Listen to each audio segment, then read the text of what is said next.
In the final scenes of a movie, in the last days in a long and challenging film shoot, sometimes you just need to pause for a moment to think back on the earliest days of production. Fortunately for us, we have a chronosphere.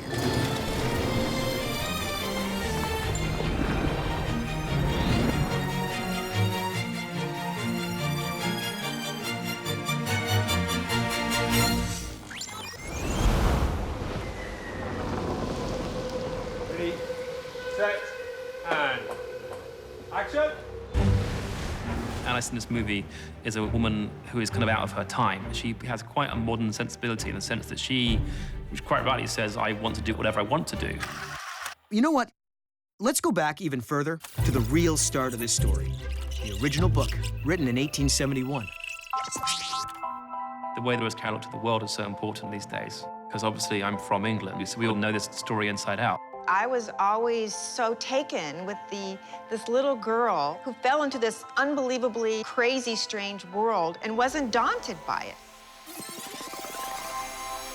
After the books came Walt Disney's Alice comedies in 1924, the 1951 animated feature, and Tim Burton's movie in 2010.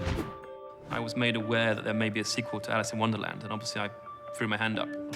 I always wondered what would happen if she grew up and went back. It's so hard because the actual Alice Through the Looking Glass, as Lewis Carroll wrote, really didn't actually have much of a plot, and there were just like a series of meetings and episodes. Looking Glass is a very unusual book. It's really an allegory for a chess match. The problem with that is it doesn't lend itself that easily to a story. When Tim Burton made his movie, he borrowed characters from both books. So the Jabberwocky is from Looking Glass, and Tweedledum Tweedledee are from Looking Glass. He took what he wanted from Alice in Wonderland Through the Looking Glass and turned it into Alice in Wonderland.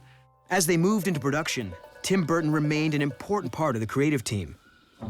For me, one of the great joys of making the film was the fact that Tim was my producer, and so I could run stuff by him, because whilst I was very keen to bring my own sort of touch to the film, at the same time I was very conscious of playing within the parameters of the world he already created. I really liked James when I met him. He was just very smart, enthusiastic, really passionate about it.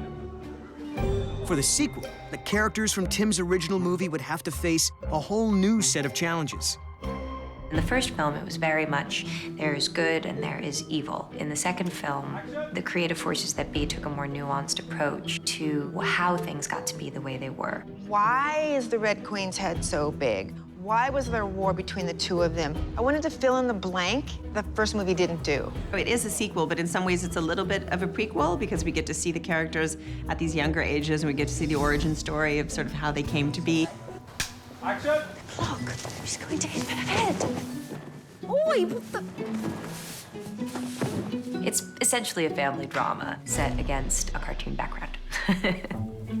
One of the things that I was excited about exploring with my character in this one was she's going to have some of that darkness running through her as well, but she has to keep a very tight lid on it. Mind your manners.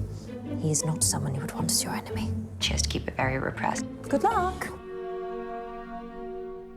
Digging deeper into the characters also revealed an important secret about the Mad Hatter. Father, I have something fun. Actually, the idea of the little hat came from a little thing my daughter made for me when she was a little girl.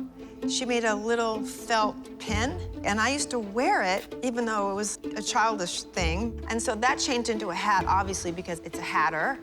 And that object becomes a powerful symbol for their relationship.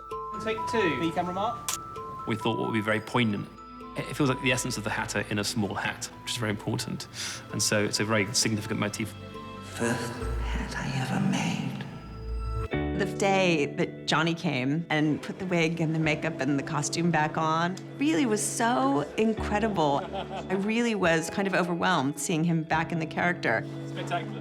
Here we go, ready? Hatter, wait. I'm no hatter. Of course you are. You're the Hatter. Or you will be, at least when I knew you.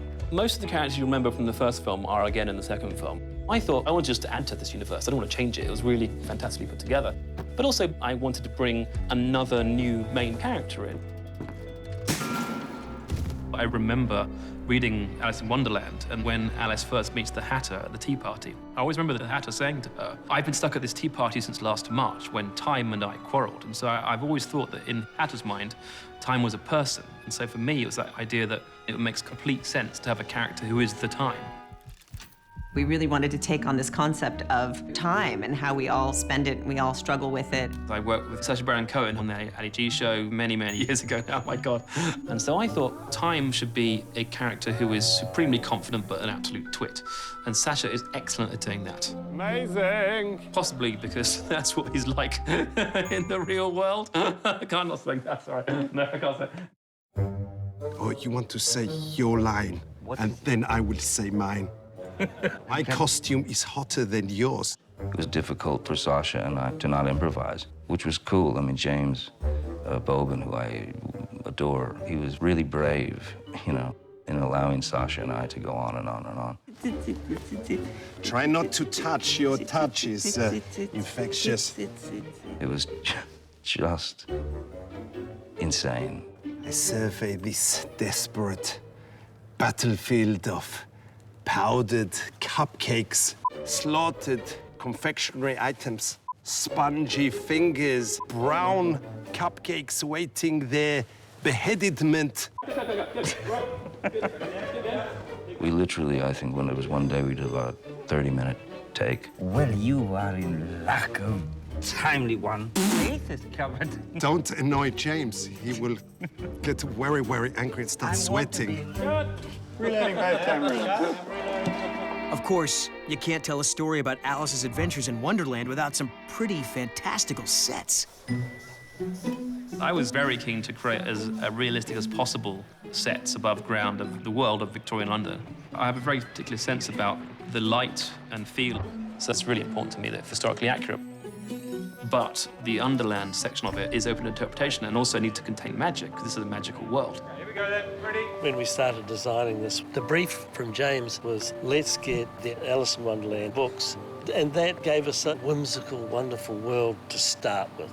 They had to create a physical set that fit into the vision of a world that's pure imagination. Father? Mother? Anyone? They did a whole town square of Wits End, which is like the most incredible thing I've ever seen. James had an idea to make it look like one of those towns that had a high street, that had the church at the top of the street, that had, you know, the things that you expect.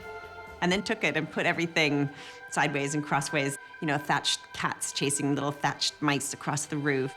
When you step into the town square, it takes a wonderful turn into the wildest parts of your imagination.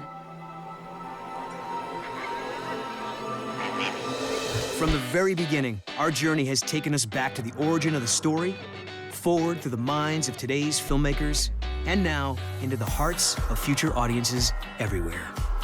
People ask me how you did it. And if you ask me that now, it's quite hard to answer that question because really, it's a day at a time. It's really the result of thousands of small decisions over many, many years. When I think about how many people were involved in this production, it's just phenomenal. That's a wrap! Good job! Hey!